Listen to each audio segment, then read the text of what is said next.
నమస్తే, welcome to DTV. నేను మీ anchor Rishi. ఈరోజు వార్తలను అంశాలు చూద్దాం. పార్లమెంట్ వర్క్స్ బిల్లు ఆమోదం పొందడం చరిత్రాత్మకమని ప్రధాని మంత్రి మోడీ ఇది సరికొత్త యుగానికి నాంది అన్నారు. మద్దతు తెలిపిన ప్రజలు, చర్చలో పాల్గొన్న ఎంపీలకు ప్రత్యేక కృతజ్ఞతలు తెలిపారు. పారదర్శకత్వంతో లోపించేందుకు ఇది ముస్లిం మహిళలకు, పేదలపై తీవ్ర ప్రభావం చూపుతుందన్నారు. ఇకపై ఈ పరిస్థితి మారుతుందని స్పష్టం చేశారు. ప్రతి పౌరుడు గౌరవానికి ప్రాధాన్యం ఇస్తామని ఆయన ప్రకటించారు.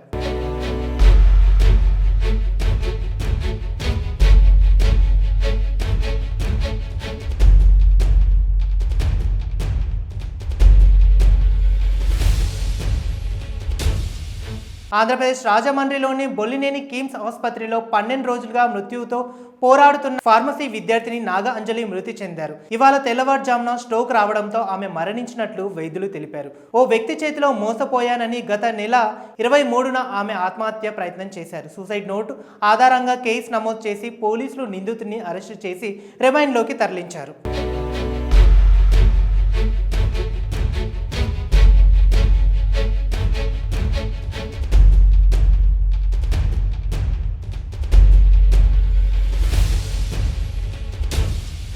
ఇక మరో అంశం చూస్తే, తెలంగాణలో ప్రస్తుతం యాసంగిలోను సన్న ధాన్యానికి బోనస్ ఇవ్వనున్నట్లు మంత్రి పొంగులేటి శ్రీనివాసరెడ్డి తెలిపారు.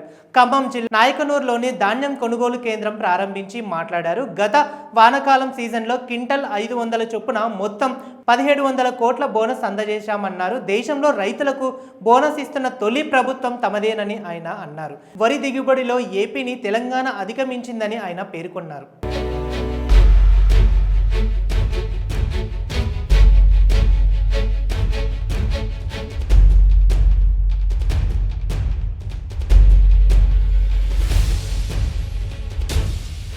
ఇక మరో అంశం చూస్తే, ఈ నెల 7 నుంచి రాష్ట్రంలోని అన్ని నెట్వర్క్ ఆసుపత్రుల్లో ఎన్టీఆర్ వైద్య సేవలను నిలిపివేస్తున్నట్లు ఏపీ స్పెషాలిటీ హాస్పిటల్ అసోసియేషన్ తెలిపింది. ప్రభుత్వం నుంచి 3500 కోట్లు బకాయిలు రావాలని, దీంతో ఆసుపత్రులను నిర్వహణ చేయలేకపోతున్నామని వెల్లడించింది.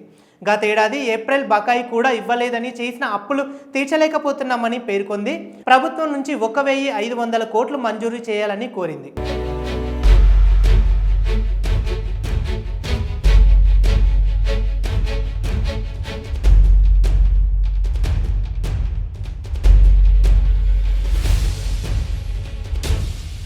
పార్లమెంట్ బడ్జెట్ సమావేశాలు నేటితో ముగిశాయి. ఉభయ సభలు నిరవధికంగా వాయిదా పడ్డాయి. జనవరి 31న రాష్ట్రపతి ద్రౌపది ముర్ము ఉపన్యాసంతో బడ్జెట్ సమావేశాలు ప్రారంభమయ్యాయి. తొలి దశ సమావేశాలు ఫిబ్రవరి 13 వరకు, రెండో దశ సమావేశాలు మార్చి 10 నుంచి ఇవాల్టి వరకు జరిగాయి. వర్క్స్ చట్ట సవరణ బిల్లుతో పాటు కీలక బిల్లుకు సభ ఆమోదం తెలిపింది.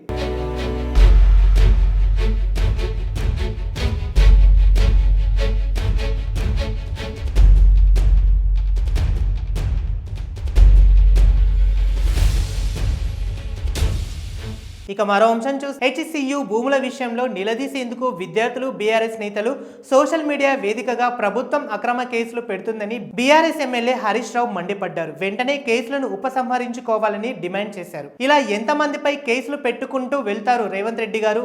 ప్రభుత్వం వైఖరిని ప్రశ్నిస్తే అరెస్టు చేయిస్తారా? ఇదెక్కడి ప్రజాస్వామ్యం, ఇదెక్కడి ఇందిరమ్మ రాజ్యం? మీ పిట్ట బెదిరింపులకు భయపడే లేదని ఆయన స్పష్టం చేశారు.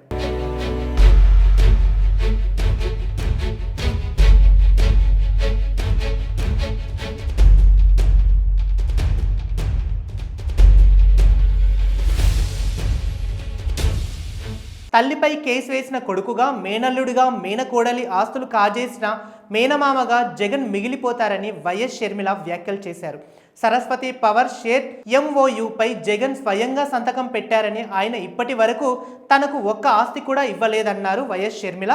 విజయమ్మకు సరస్వతి పేపర్ షేర్లను జగన్ గిఫ్ట్ డీడ్ ఇచ్చారు. మళ్ళీ తనకే కావాలని కోర్టుకు వెళ్లారు. జగన్కు విశ్వసనీయత ఉందో లేదో వైసీపీ వారే ఆలోచించాలని ఆమె పేర్కొన్నారు.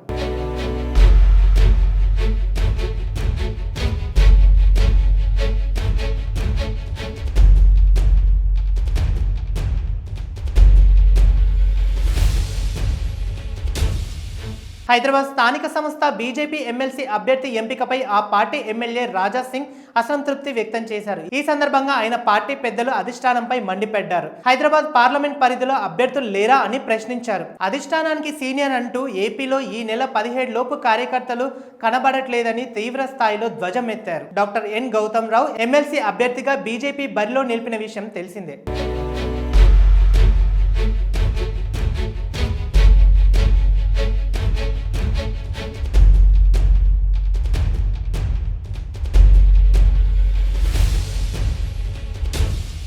ఇక మరో అంశం చూస్తే తెలంగాణలో ఇంటర్ ఫలితాలను ఈ నెల చివరి వారంలో రిలీజ్ చేసేందుకు ఇంటర్ బోర్డు ఏర్పాటు చేస్తుంది. జవాబు పత్రాల మూల్యాంకనం ఈ నెల 10వ తేదీకి పూర్తి కానుంది. కాగా 35 మార్కులు రాని విద్యార్థులకు నష్టపోకుండా వారి జవాబు పత్రాలను చీఫ్ ఎగ్జామినర్ గా సబ్జెక్ట్ నిపుణులతో ర్యాండమ్ గా వాల్యుయేషన్ చేయనున్నట్లు బోర్డు వర్గాలు తెలిపాయి. అటు ఏపీలో ఈ నెల 17 లోపు ఇంటర్ ఫలితాలను విడుదల చేసేందుకు కసరత్తులు జరుగుతున్నాయి.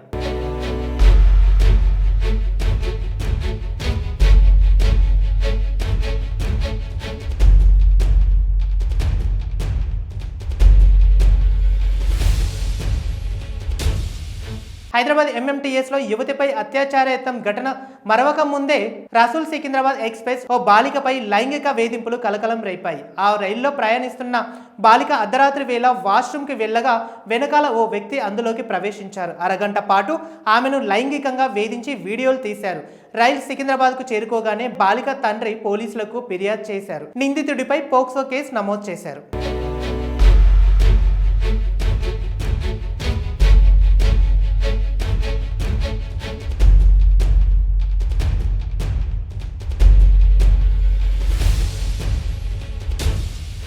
ఇక మరో అంశం చూస్తే శ్రీరామనవమి శోభాయాత్రకు ఏర్పాటు చేస్తున్న హైదరాబాద్ సిపి సివి ఆనంద్ అన్నారు. తాజాగా సీతారాం బాగ్ లోని ద్రౌపది గార్డెన్ పలు శాఖల అధికారులతో సమావేశం నిర్వహించారు. సీతారాం బాగ్ నుంచి హనుమాన్ టెక్తి వరకు కొనసాగే శోభాయాత్రకు ప్రభుత్వం శాఖల అధికారులను సమన్వయంతో ఏర్పాటు చేపడుతున్నామన్నారు. ఎలాంటి అవాంఛనాలు ఘటనలు తలెత్తకుండా 20,000 మంది పోలీసులతో బందోబస్తు ఏర్పాటు చేస్తున్నట్లు సిపి స్పష్టం చేశారు.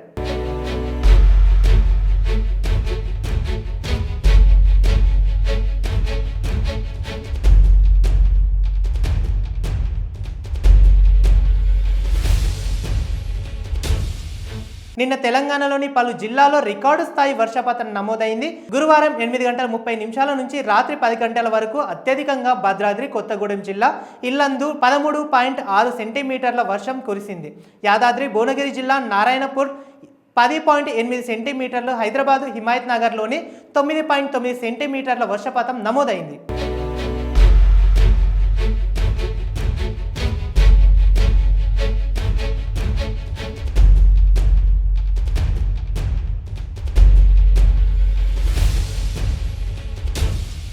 ఇవాళ తెలుగు రాష్ట్రాల్లో భారీ వర్షాలు కురుస్తాయని వాతావరణ శాఖ వెల్లడించింది. తెలంగాణలోని ములుగు, వరంగల్, వికారాబాద్, రంగారెడ్డి, మేడ్చల్, యాదాద్రి, సిద్దిపేట, నల్గొండ, సూర్యాపేట, భద్రాద్రి, మహబూబాబాద్ జిల్లాలో ఉరుములు, మెరుపులు, ఈదురుగాళ్లతో కూడిన భారీ వర్షాలు కురుస్తాయని అంచనా వేసింది. ఏపీలోని అల్లూరి, కాకినాడ, తూర్పుగోదావరి, అనంతపూర్, అన్నమయ్య, తిరుపతి జిల్లాలో పిడుగులతో కూడిన వర్షాలు కురుస్తాయని వాతావరణ శాఖ వెల్లడించింది.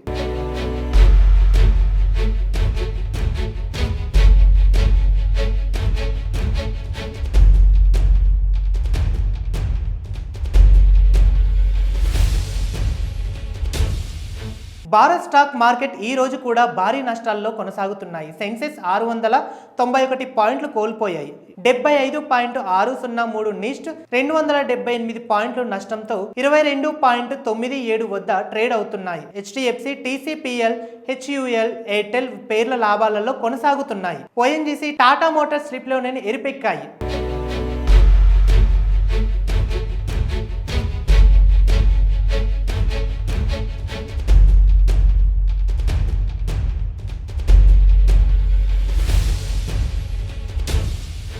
ఇక మరో అంశం చూస్తే తిరుపతిలో భక్తుల రద్దీ పెరుగుతుంది. టికెట్ లేని వారికి శ్రీవారి సర్వదర్శనానికి 12 గంటల సమయం పడుతుంది. వైకుంఠ క్యూబ్ కాంప్లెక్స్ లో 31 కంపార్ట్మెంట్ లో వెంకటేశ్వరుడి దర్శనం కోసం భక్తులు వేచి ఉన్నారు. నిన్న స్వామివారిని 58,864 మంది భక్తులు దర్శించుకోగా ఇక హుండీ ఆదాయం 4.51 కోట్లు వచ్చాయన్నట్లు టీటీడీ అధికారులు వెల్లడించారు. వేసవి సెలవుల నేపథ్యంలో కొండపై భక్తుల రద్దీ పెరుగుతుందని వెల్లడించారు. ఇక ఇది ఇవాల్టి అప్డేట్. చూస్తూనే ఉండండి DTV.